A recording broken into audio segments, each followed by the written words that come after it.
Bonjour à tous, bienvenue dans Éclat d'âme, le podcast, l'émission qui s'intéresse à nos émotions et à la manière dont Dieu peut les transformer en véritable force de vie. Et dans l'épisode d'aujourd'hui, nous allons explorer le chemin de la joie intérieure au-delà de nos émotions fluctuantes à travers le témoignage de notre invité. Et j'ai l'honneur de recevoir avec nous Mélissa. Bonjour Mélissa, Bonjour Diane, comment vas-tu? je vais très bien, merci. Bienvenue dans le podcast d'aujourd'hui. Je suis Merci. ravie de t'accueillir. Merci d'avoir accepté d'être présente avec nous aujourd'hui et de nous partager une partie de ta vie. Mais avant de commencer, est-ce que tu pourrais te présenter en quelques mots? Il y a des personnes qui ne te connaissent pas. Qui es-tu, Mélissa? Donc voilà, je m'appelle Mélissa. Cela va faire 5 ans que je suis à l'église Parole d'Espoir et j'ai un garçon de 14 ans. Voilà. En tout cas. Et donc aujourd'hui, tu nous ouvres la porte de ton cœur. On va essayer de voir comment, pendant le parcours de ta vie, il y a eu une période où tu as été déstabilisé au niveau de tes émotions à l'intérieur de toi, où il y a eu de l'anxiété qui a jailli. Mhm. Et est-ce que tu peux un petit peu nous en parler, nous dire comment cela a débuté? Alors ça a débuté de façon brutale. Ça a été d'abord physiquement. Euh, donc à savoir que moi tout allait bien dans ma vie.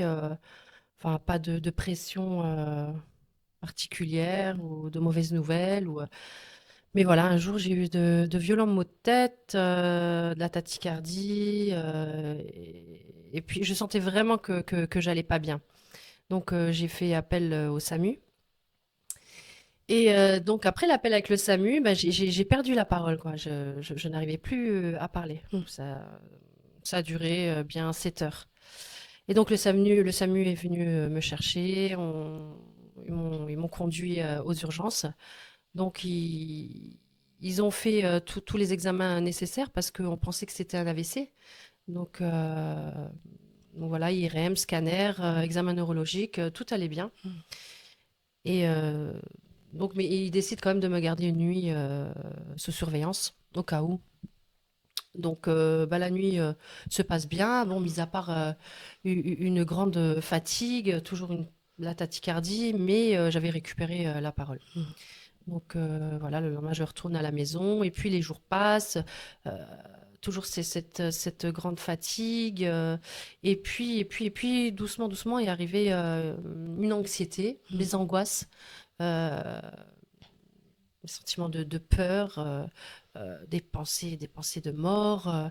Euh, et donc, bah, je vais d'urgence en urgence, hein, Mhm. j'essaye de comprendre. On me dit à chaque fois de rentrer, que tout va bien, médicalement tout va bien. Il faut juste prendre des traitements. Donc, je suis les traitements et puis rien n'y fait. Mon état se dégrade, se Mhm. dégrade. Toujours ces pensées de mort. C'est toujours un combat dans mes pensées. Je lutte. Ça devient invivable. Ça Mhm. devient invivable. Et la dernière semaine, je décide de prendre les choses en main et je me dis, non, là, tu peux plus rester dans cet état, en fait. Là, tu vas mourir. Mhm. Tu vas mourir. J'avais perdu 15 kilos en un mois et demi. Mhm. Et vraiment, la dernière semaine, je ne mangeais plus, je ne dormais plus. Et donc, bon, je vais voir le médecin et il me dit, oui, effectivement, il faut vous faire hospitaliser. Donc, je me fais hospitaliser Oui. et je reste à l'hôpital durant 2 mois. Mm. Donc au départ, s'il y a des symptômes physiques, tu te sens pas bien, tu as mal à la tête, et puis le corps médical te dit qu'il n'y a rien après avoir fait tous les examens, et c'est là que ce qui était physique maintenant se ressent au niveau intérieur, Mm. avec les angoisses, de l'anxiété, et donc tu vas prendre le pas d'aller toi-même rechercher une aide avec un autre corps médical, et donc tu vas être hospitalisé. Et pendant, comment se passe ton hospitalisation à ce moment-là? Bah, je fais confiance, hein, je fais confiance à l'équipe médicale qui m'a bien encadrée. Voilà, j'ai pu. En fait, j'avais besoin de repos aussi. J'avais Mhm. besoin de repos, donc je me suis reposée pratiquement pendant une semaine. Je faisais que dormir. Mhm. Bon, bien sûr, j'avais des traitements, hein, parce que sans traitement, Oui. En fait, c'était tellement énorme ce qui m'arrivait. Je n'arrivais plus à dormir. Enfin, Mhm. c'était terrible. C'était, on peut dire, l'enfer sur terre, oui, vraiment, vraiment. Et tu vas aussi avoir un suivi psychologique dans cet hôpital-là? Oui, oui, un suivi psychologique, aussi pour apprendre à me réalimenter tout doucement. Mm. Voilà. Mais aussi, ce qui m'a beaucoup porté, ce qui m'a sauvé même, c'est la parole, c'est la parole de Dieu, c'est la Bible. Donc, J'avais à ce toujours moment-là, la tu Bible. connaissais déjà le Oui, Seigneur, tu marchais déjà oui, avec le Seigneur, oui, et donc tu as emporté ta Bible avec toi oui, pendant ton hospitalisation. oui. Ça, c'est sûr qu'elle était dans la valise. C'est sûr que oui, j'avais mis la Bible dans la valise, oui. Puis même, même durant mon temps à la maison, je n'avais que la Bible. Je n'avais que la Tu Bible. t'accrochais. Oui. Est-ce que tu as fait appel peut-être à des sœurs qui ont pu t'aider dans des moments de prière? Est-ce que tu as fait appel à l'aide à ton église Oh, j'ai à ce même pas eu moment-là où besoin. tu... J'ai même pas eu besoin. Bah voilà, il y a eu beaucoup de frères et sœurs qui m'ont donné des nouvelles, qui m'ont soutenu, qui sont venus me visiter, qui ont prié. J'ai vraiment senti euh, leur prière, leur Mhm, soutien. Vraiment, je les remercie de tout mon cœur. mhm.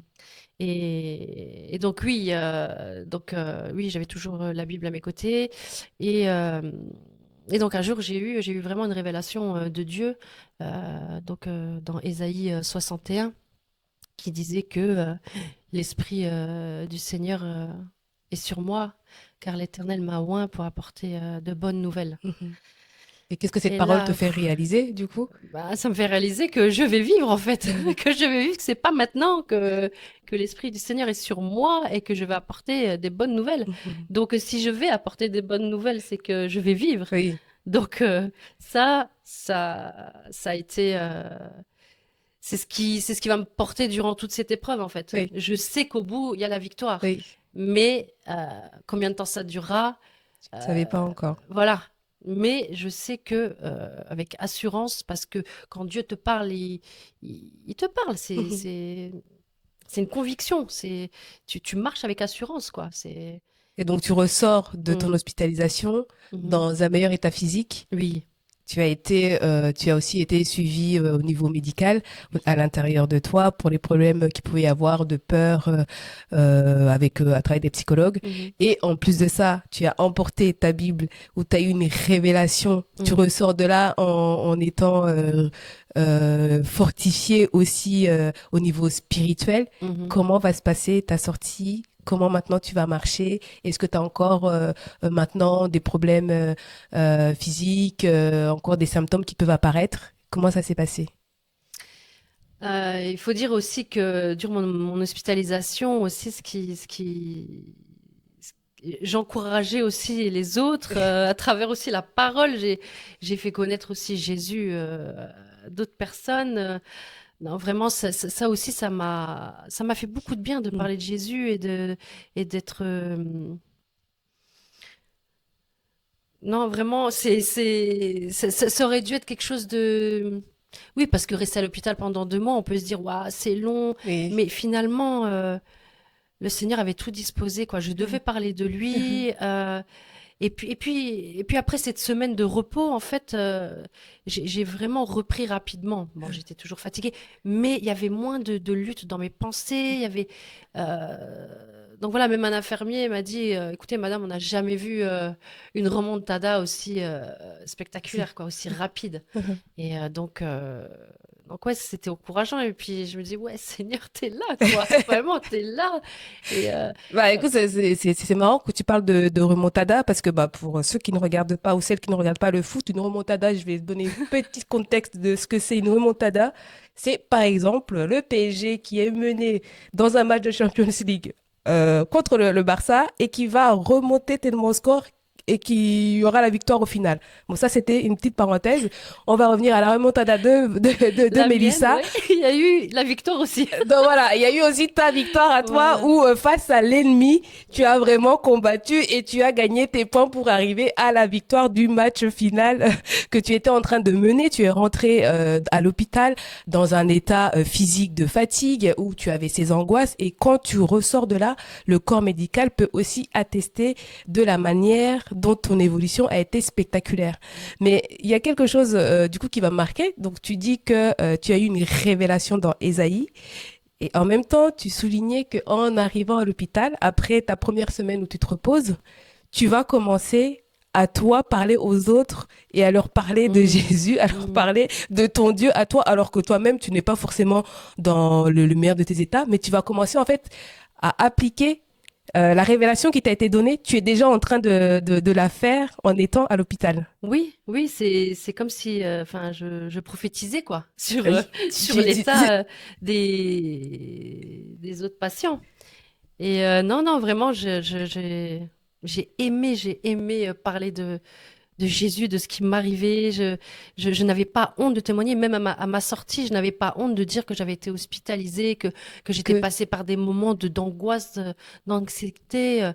Non, non, non, j'étais. Et donc, c'est montrer que finalement, on peut marcher avec le Seigneur. On va avoir des moments de doute, des moments où on peut être affecté parce qu'on marche avec le Seigneur, mais il y a Mhm. aussi quand même le diable qui est toujours en train de rôder. La parole de Dieu nous dit que que le diable, il est en train de rôder, chercher qui il peut dévorer. Donc, bien qu'on marche avec le Seigneur, l'ennemi est toujours là, il essaie toujours de nous déstabiliser. Et malgré tout, toi, t'as pas eu cette honte de te dire, mais je vais dire que je marche avec le Seigneur, et puis en même temps que j'étais hospitalisée, que ça n'allait pas bien, que j'avais des pensées de mort. Des gens peuvent se dire, mais c'est contradictoire, on peut pas marcher avec le Seigneur, et puis à contrario, dire ceci. Et puis Oui, parce c'est qu'on vrai, pense que tout est c'est beau, vrai.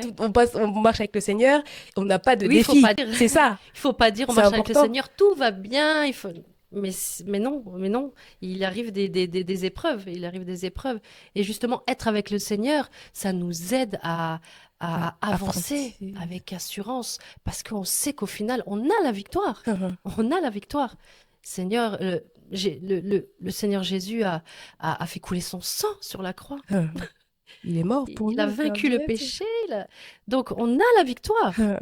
La victoire est assurée d'avance. Donc, il n'y a plus Pourquoi de ne peur, pas plus de crainte. témoigner Bien sûr, ouais. bien sûr. En tout cas, Même si c'est je suis compliqué. impressionnée de voir que malgré ton hospitalisation, tu trouvais cette force Hmm. pour aller Ah oui, parler de Dieu, de parler de Jésus et ce qu'il est capable d'accomplir, même si toi-même, tu ne voyais pas encore la ta guérison. guérison. Toi, tu ne Oui, l'avais pas encore, mais mais tu bien étais sûr. capable de dire à une autre personne, tu auras la guérison à la clé, même si moi, je suis encore là, ça n'a pas avancé, Oui, mais c'est toi, vrai que tu c'est l'auras. contradictoire, Et mais c'est comme ça avec le Seigneur. Il nous remplit d'assurance, d'amour, de foi. Non, c'est.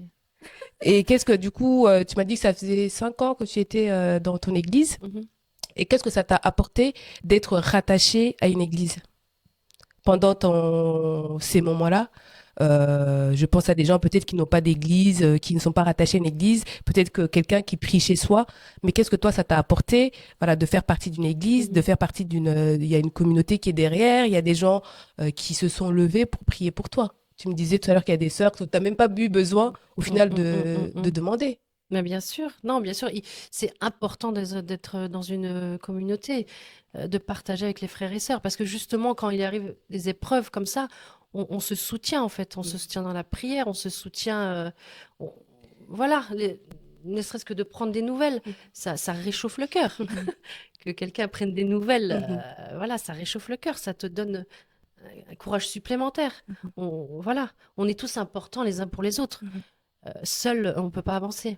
Donc, il est important de faire partie d'une église. Et Je ouais. vais revenir un petit peu en arrière.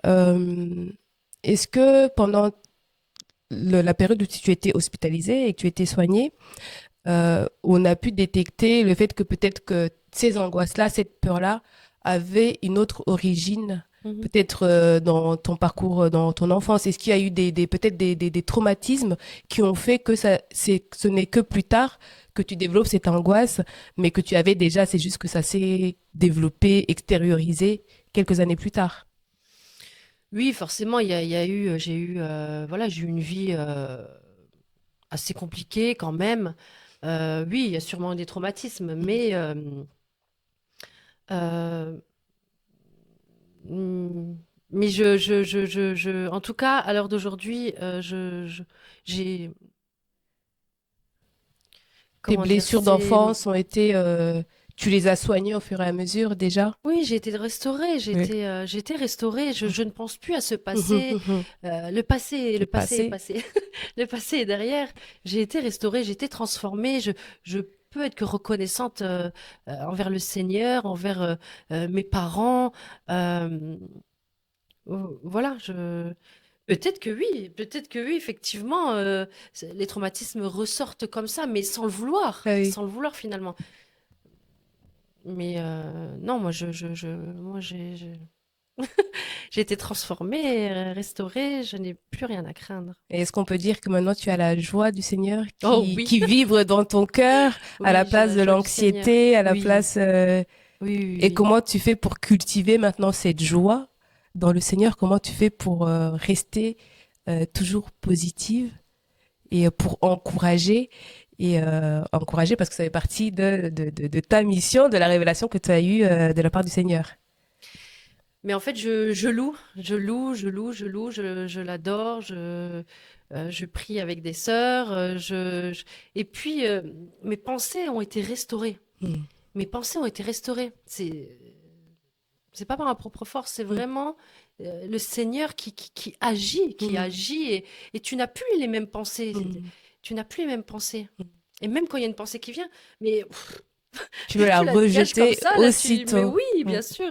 Donc, c'est, c'est, c'est tellement bon d'être avec le Seigneur, vraiment. Mm. Donc, Parce que c'est important ce que tu dis de ne pas rester dans ces pensées négatives, ne mhm, pas laisser des pensées venir s'installer au point où ils vont diriger notre vie. bien Et sûr, à contrario, lorsque l'ennemi va implanter des pensées négatives, on doit aussi combattre avec ces pensées positives pour exactement. essayer que la balance penche pour ce côté qui est positif et ne pas vraiment se rester chez soi, s'enfermer.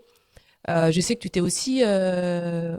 tu as été ouverte, Mhm. tu t'es pas enfermée chez toi malgré les preuves que tu as enfin, que tu as eues.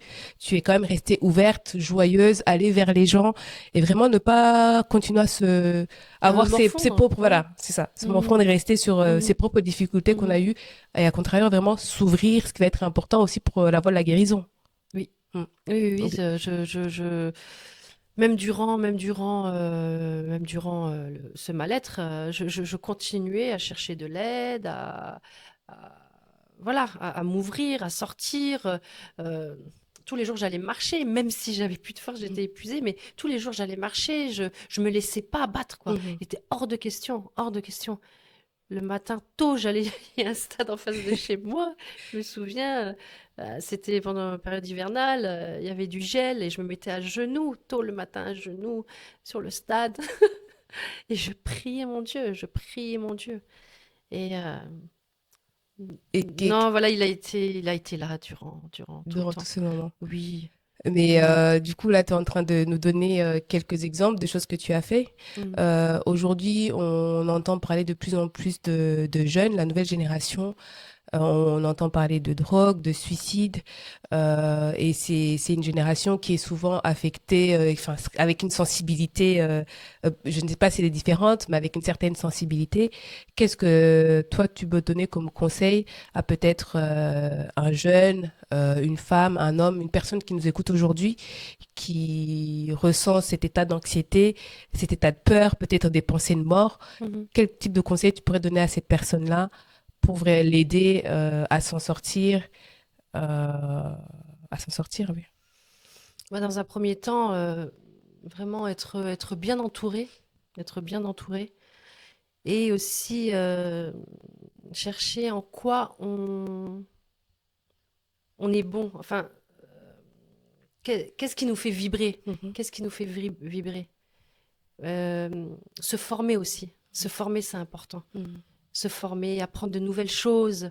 euh, Ne pas rester Ne enfermé pas chez rester soi, en enfermé, fait. bien sûr, Mhm. bien sûr. Mhm. Euh, voilà, vraiment être bien entouré. Mhm. Et aussi, bah, aller dans une église et chercher la face du Seigneur. Et... Mais voilà, pour toutes ces personnes qui sont dans le doute, dans la peur, dans la crainte, euh, après la tempête, il y a toujours le soleil. Ça, c'est sûr. Donc, il faut continuer Oui, il faut à s'accrocher, persévérer. Il faut persévérer, ne pas ne pas s'enfermer, abandonner, ne pas s'enfermer. demander de l'aide là où il faut. Oui. C'est vrai que on peut avoir cette tendance à peut-être avoir un peu peur de ce que pourraient dire les gens si on fait appel au corps médical. Bon, en tout cas, moi, dans ma culture, aller voir un psychologue, on pense que tu dis qu'on est fou si on va voir un psychologue. Et Non, du pourtant, tout. on a aussi besoin du corps médical, on a aussi besoin de cette aide parallèlement à notre foi et parallèlement à la manière aussi Dieu peut nous aider à travers un corps médical comme il l'a fait pour toi, qui ont été très présents pour toi et qui t'ont accompagné dans la voie de la guérison. Mhm. Oui, c'est important aussi de se tourner vers l'équipe médicale. Mhm. L'un ne va pas sans l'autre. Quand on est malade, il faut se faire soigner. Donc, faut aller voir les médecins. En tout cas, Oui. Mélissa, merci d'être venue dans notre émission. Ça a été un plaisir de t'accueillir Mhm. aujourd'hui. Euh, et on espère que les personnes qui nous ont écoutés dans cette émission, peut-être des personnes qui avaient une certaine crainte, une certaine peur, j'espère que le message de Mélissa vous a édifié et on peut voir que vraiment Dieu est la source de la force dont on peut avoir, qu'il a des révélations pas seulement pour Mélissa, mais pour chacun et chacune d'entre nous. Donc c'est peut-être aussi une voie de recours parallèlement au corps médical. Il y a le Seigneur aussi qui peut venir nous aider à traverser ce type de challenge. On se retrouve dans un prochain épisode. À très bientôt.